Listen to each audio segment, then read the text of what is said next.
even mean to be economically left but culturally moderate or even culturally conservative? For some progressives, this particular political orientation, of course, raises alarm bells and conjures an image of a blue-collar white guy who has regressive views on race and gender, or even worse, an image of blood and soil fascism. But the truth is that economically left and culturally moderate describes a significant number of Americans, and it's not necessarily the people that progressives automatically suspect. According to the political scientists Peter Hall and Georgina Evans, up to 20% of the US population today fits the description of economically left but culturally moderate. In their research, Hall and Evans found that a lot of these economically left but culturally moderate people happen to be manual workers and low-wage service workers. We also know from previous polling that plenty of Black voters and immigrant voters fit this description as well. So for instance, polling shows that Black voters tend to express lower levels of support for same-sex marriage than other groups. Similarly, many Latino and Asian immigrants who identify as Catholic oppose abortion. According to a recent Pew Research survey, a majority of Asian voters today say they do not support legalizing marijuana for recreational use. So these are pretty clearly moderate or even conservative cultural views that, in isolation, probably align better with Republicans than with Democrats. So why don't we see the 49% of Black voters who say they oppose same-sex marriage casting ballots for anti-gay politicians? Why aren't significant numbers of Latinos and Asians mobilizing around the evils of abortion or weed? The key here is this. On the whole, none of these groups prioritize these cultural issues. Majorities of Black, Latino, and Asian voters consistently say in polls that their top issues are things like healthcare, jobs, the economy, and programs like Social Security and Medicare. So given that Republicans constantly work overtime to privatize and or destroy pretty much all of the above, shouldn't Democrats have every single economically left bread and butter issues voter on lock? Here's the problem. Over the last 40 years, the Democrats have moved to the right on economics. Think about Bill Clinton deregulating the financial sector and dismantling welfare in the 90s. Or think about Obama bailing out the banks after the financial crash, Hillary Clinton giving speeches at Goldman Sachs, and Joe Biden telling Wall Street executives on the campaign trail that nothing would fundamentally change if he became president. Meanwhile, over the same period that Democrats have started to look more like Republicans on economics, the two parties have been growing more polarized on cultural issues such as immigration, abortion, race relations, and gay marriage. Today, the major differences between the Democrats and the Republicans lie mostly in this cultural realm. So what this means is you now have a block of the electorate that's actually to the left of most mainstream Democrats on economics, but more moderate, or at least more ambivalent, on the cultural issues. In other words, in the US, there really is no major political party today that represents people who are economically left, but culturally moderate. Now, we know that plenty of people who identify this way end up voting for Democrats anyway, particularly in the case of the Black, Latino, and Asian voters I mentioned earlier. But we also know that on the whole, Democrats have been bleeding working class support for decades. If people who are economically left but culturally moderate do actually make up a fifth of the electorate, what this suggests to me is that there's really an opportunity here, not just for the Democrats, but also for progressives and the left to appeal to this overlooked part of the electorate by foregrounding bread and butter economic issues and leaving the culture wars behind.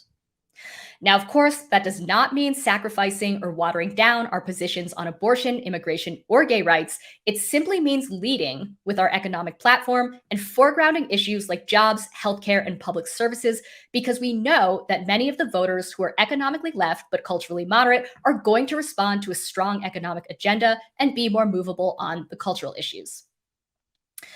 I want to now take a look at some results from a poll last year of low-wage workers. The progressive polling firm Lake Research surveyed around 1,200 low-wage workers right before the 2020 election, and they found that significant majorities of the workers were economically progressive.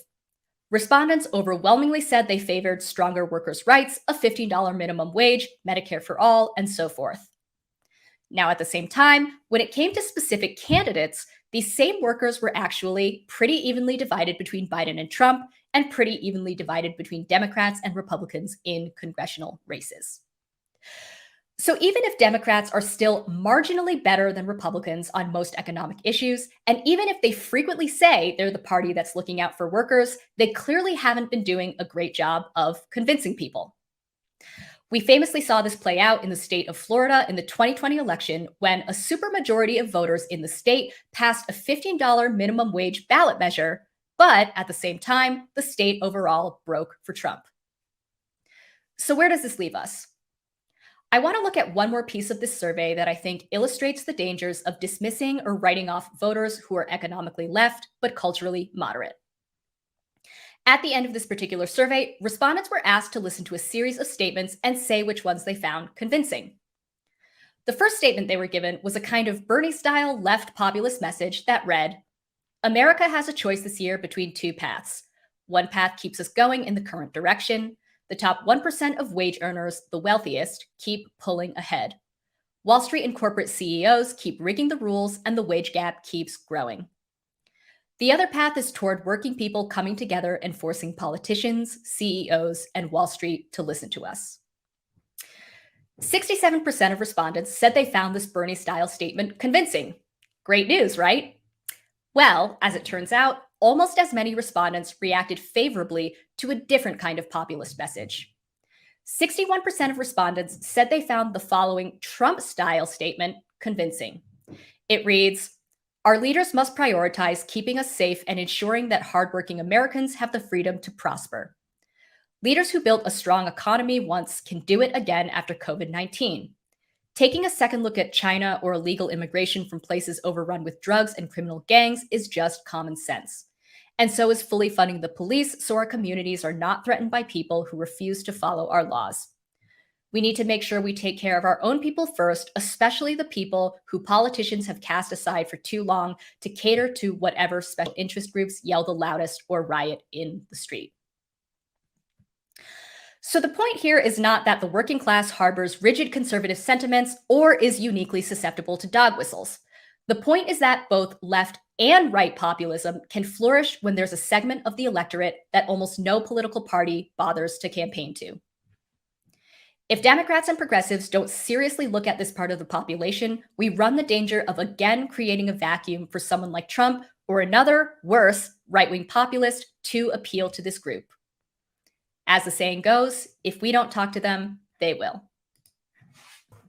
Yeah, I think it's in some ways like there's an obvious difficult dilemma here of your actual principles, your political worldview, and your outlook, and what you believe is a good society, how you want to transform society for the better. And then there's reality itself, and you look out and you say, okay, where are people actually?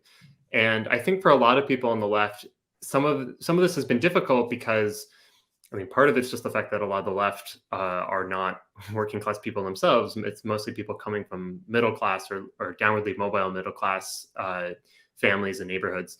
And so there's an aspect of this that's just kind of, it's moral politics when they approach their principles, not bread and butter, like I need these politics to be enacted in order for me to get by, not just like, maybe not even like the next year or the next month or something.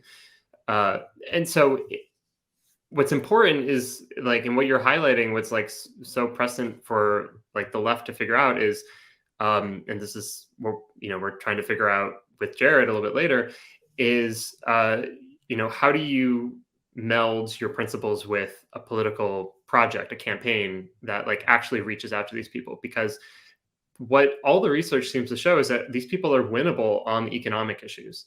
And so the fact that you foreground the economic issues and you downplay or push, don't center the issues that end up Are more hurting the coalition. controversial. Mm-hmm. Right. Yeah. That like splinters people off where you don't need to splinter them off. In fact, obviously in a democracy, you want as many people in the coalition as possible.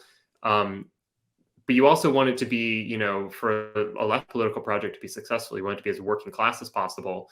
And so you prioritize, how do we make this basically populist, but also progressive and working class? And we have to pull these people in. We have to talk to these people. And any good organizer already knows this. It's a matter of kind of getting the left reacquainted with kind of like traditional style organizing, where you actually like you don't go around and scold people, you actually convince them, and you like end up having similar politics by the end of your organizing, because you've built a relationship out of trust and solidarity. So I also think that there's obviously a difference between messaging and the actual platform. And like, I think Trump, maybe better than anybody, understood this on the campaign trail. He was like, "I'm not going to touch Social Security. I'm not going to touch Medicare." But right. in office, he was just a standard Republican who slashed taxes, who did nothing to bring troops back.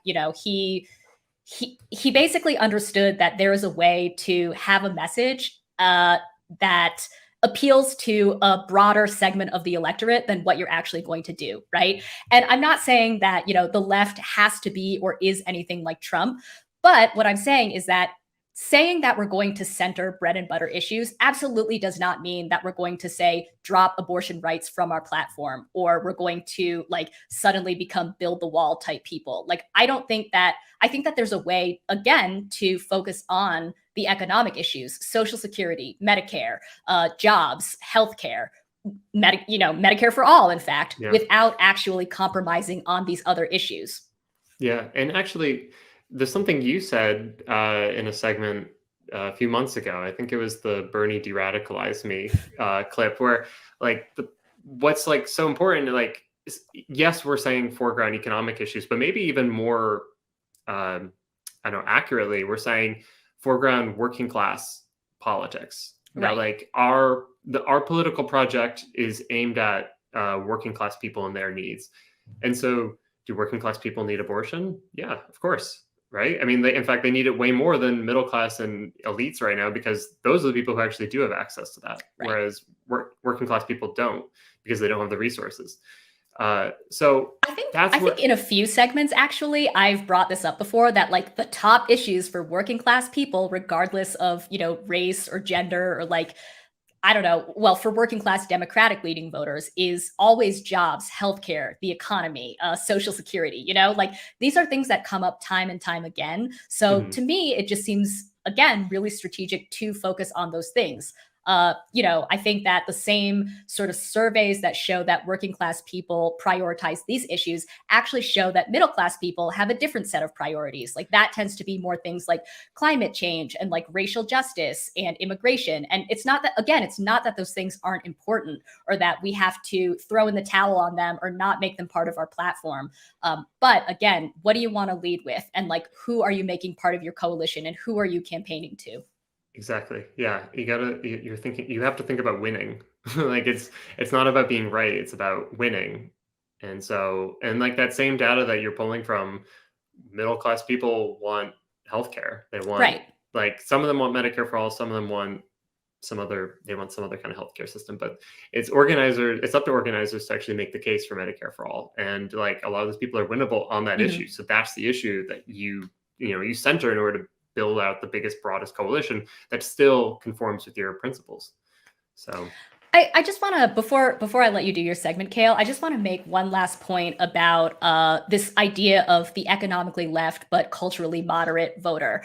I mhm, think that something that you understand if you spend a lot of time organizing, or going door to door, or canvassing, is that people's politics are usually pretty ideologically inconsistent. To be honest, people are really idiosyncratic, and they have beliefs that kind of span the political spectrum. I think that people who are ideologically consistent, like perhaps I think maybe you and I, are like actually not the norm. I right. mean, even if you just think about members of your family who aren't like, don't have their brains destroyed by politics, like they probably are a grab bag, right, of Yeah, like different beliefs and ideologies. So when I say that there is a segment of the electorate that is economically left and culturally moderate, or even culturally conservative, like, I hope, or what I wanted to get across, is I don't think that this segment of the electorate is like completely welded to these moderate or conservative cultural ideas. right. I think that's just how it shakes out in the polling. But again, the thing that I really wanted to drive home is that none of these voters prioritize these cultural issues. Or, I mean, probably some of them do, but on the whole, majorities of these voters do not prioritize these cultural issues. And I brought this up in a different segment when I looked at some recent polling on Latino voters. Latino voters overwhelmingly, and especially last year, have said that their top priorities are jobs, healthcare, the economy. Again, I'm sorry I keep repeating this. I sound like a broken record, but I just think it's really important.